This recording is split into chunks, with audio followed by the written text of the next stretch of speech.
अस्सलाम वालेकुम। आज का हमारा लेक्चर नंबर 13 है और हमारे टॉपिक्स हैं chemical species, ions, cations and anions. तो सबसे पहले केमिकल स्पेशीज़ के बारे में पढ़ते हैं कि केमिकल स्पेशीज़ कौन कौन से होते हैं और क्या क्या होते हैं।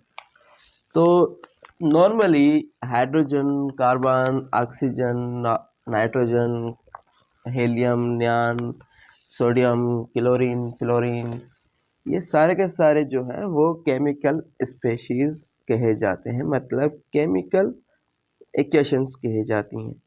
तो केमिकल इक्वेशंस को पहचानने के लिए सबसे पहले क्या होता है कि जब कोई किसी भी मॉलिक्यूल किसी दूसरे की तरह हो, नज़र आ रहा हो, तो उसे हम केमिकल स्पेशीज़ कह सकते हैं। कोई भी एलिमेंट, कोई भी मॉलिक्यूल एक दूसरे मॉलिक्यूल के निस्बत में आ रहा हो, उसे हम केमिकल स्पेशीज़ कहते हैं। केमिकल स्पेशीज़ जो हमें फॉर्म होती हैं वो एनायंस और केटायंस, मतलब आयंस में, मॉलिक्यूलर आयंस में और फ्री रेडिकल्स में दस्तयाब होते हैं, जो केमिकल स्पेशीज़ होते हैं।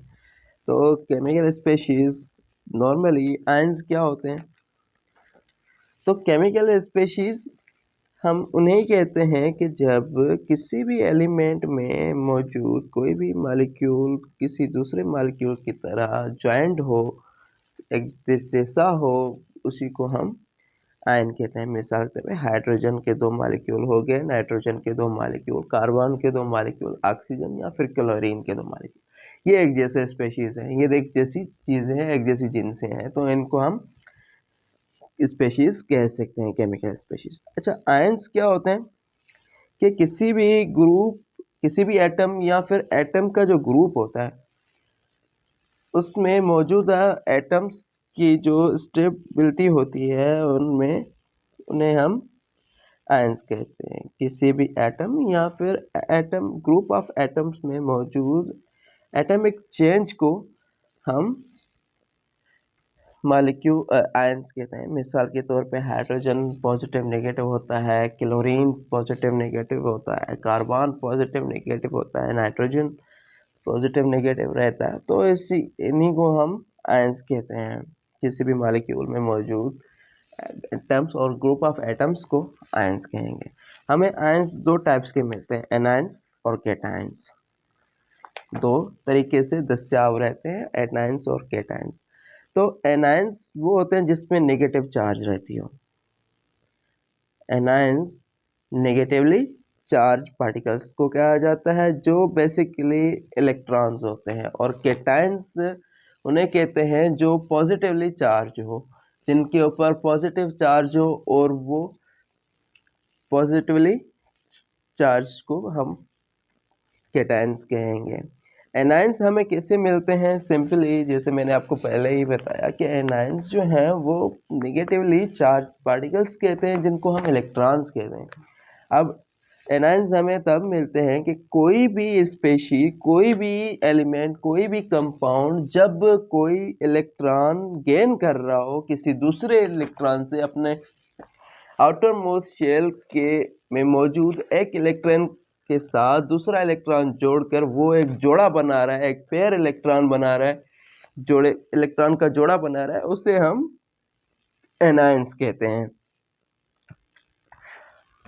एनायंस हम उसे कहते हैं कि जब किसी भी एलिमेंट में, कंपाउंड में, कोई उसका जब बाहर का आउटर मोस्ट शेल में अगर एक इलेक्ट्रॉन है, तो वो दूसरा इलेक्ट्रॉन गेन करके उसमें पेयर बनाकर उसको फिल कर देगा, और फिल करके वो नेगेटिवली चार्ज पार्टिकल बन जाएगा। और एनायंस जो होते हैं वो हमेशा नेगेटिवली चार्ज्ड पार्टिकल्स रहते हैं, वो नेगेटिव चार्ज कैरी करते हैं। और दूसरा ये कि प्रोटॉन्स जो होते हैं, प्रोटॉन्स जो होते हैं वो पॉजिटिवली चार्ज रहते हैं, और वो न्यूक्लियस में अंदर बंद रहते हैं। इलेक्ट्रॉन्स जो होते हैं वो फ्री फॉल होते हैं, बाहर आउटर मोस्ट शेल, उनके शेल्स में वो मूव कर रहे होते हैं। प्रोटॉन और न्यूट्रॉन जो हैं वो एक न्यूक्लियस में बंद रहते हैं, बाउंड रहते हैं, उसे हम एनायंस कहेंगे। एनायंस जो हैं वो नेगेटिवली चार्ज रहते हैं, और वो जब कोई भी एलिमेंट, कोई भी कंपाउंड, कोई भी मॉलिक्यूल एक इलेक्ट्रॉन गेन करेगा तो उसे हम एनायंस कहते हैं। उस गेनिंग को, अपनी कॉन्फ़िगरेशन जो है इलेक्ट्रॉनिक कॉन्फ़िगरेशन को कंप्लीट करने के लिए वो एक इलेक्ट्रॉन गेन करेगा, तो उसे हम क्या कहेंगे, एनायंस कहेंगे। और जैसे कि एग्जांपल दिया हुआ है, क्लोरीन +1 इलेक्ट्रॉन क्लोरीन माइनस में आ गया तो ये इलेक्ट्रॉन गेन कर रहा है। और दूसरी चीज़ है केटायंस। मैंने पहले ही बताया कि केटायंस के ऊपर पॉजिटिवली चार्ज पार्टिकल्स को कहा जाता है। केटायंस के ऊपर पॉजिटिव चार्ज रहती है, जो कि एज वेल प्रोटॉन्स के ऊपर चार्ज रहती है पॉजिटिव। न्यूट्रॉन्स के ऊपर कोई भी चार्ज नहीं रहती, वो बिल्कुल न्यूट्रल रहते हैं। बाकी रही बात केटायंस की, तो वो पॉजिटिवली चार्ज पार्टिकल्स कहते हैं। और वो हमें तब मिलते हैं जब कोई भी मॉलिक्यूल, कंपाउंड या फिर एलिमेंट जब अपना एक इलेक्ट्रॉन डोनेट कर देता है, लूज़ कर देता है, तो उस हालत में, उस कंडीशन में हमें एक केटायन प्रोड्यूस होता है, एक केटायन मिलता है। तो केटायंस जो होते हैं वो पार्शियली पॉजिटिवली चार्ज पार्टिकल्स रहते हैं। और दूसरा ये कि वो हमें तब मिलते हैं, हमें तब फॉर्म होते हैं जब कोई भी एलिमेंट, कोई भी इलेक्ट्रॉन अपने आउटर मोस्ट शेल, जो बाहर तरफ का जो मदार होता है, जो शेल होता है, उसमें से एक इलेक्ट्रॉन जो है वो खारिज कर देता है, वो जब लूज़ कर देता है तो हमें केटायंस फॉर्म होते हैं। नॉर्मली सोडियम हो गया, पोटेशियम हो गया, हाइड्रोजन भी हो गया, क्योंकि हाइड्रोजन के ऊपर जो होता है वो पॉजिटिवली चार्ज भी रहता है, नेगेटिवली चार्ज भी रहता है। तो इसी हवाले से सोडियम के ऊपर पॉजिटिव चार्ज रहती है, पोटेशियम के ऊपर पॉजिटिव चार्ज रहती है। तो जब कोई भी एलिमेंट अपने बाहर आउटर मोस्ट शेल से इलेक्ट्रॉन के लूज़ कर देता है तो उसे हम क्या कहेंगे, केटायंस कहेंगे। और जो केटायंस होते हैं, और सिंपली बात मैं आगे और मज़ीद बताता चलूँ कि एनायंस के ऊपर और केटायंस के ऊपर पॉजिटिव नेगेटिव चार्ज रहता है।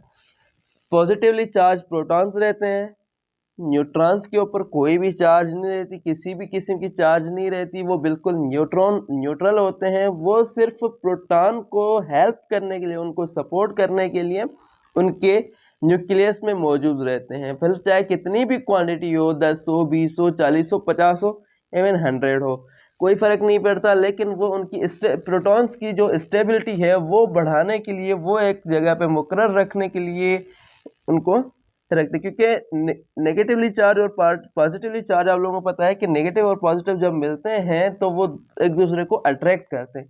तो इसी अट्रैक्शन से बचाने के लिए न्यूट्रॉन जो है वो सपोर्ट करता है प्रोटॉन की, ताकि वो अपने न्यूक्लियस में ही मौजूद रहे और न्यूक्लियस से बाहर ना निकले। तो इसी हवाले से न्यूट्रॉन उसके न्यूक्लियस में प्रोटॉन के साथ मौजूद होता है। और प्रोटॉन के ऊपर पॉजिटिवली चार्ज पार्टिकल्स होते हैं।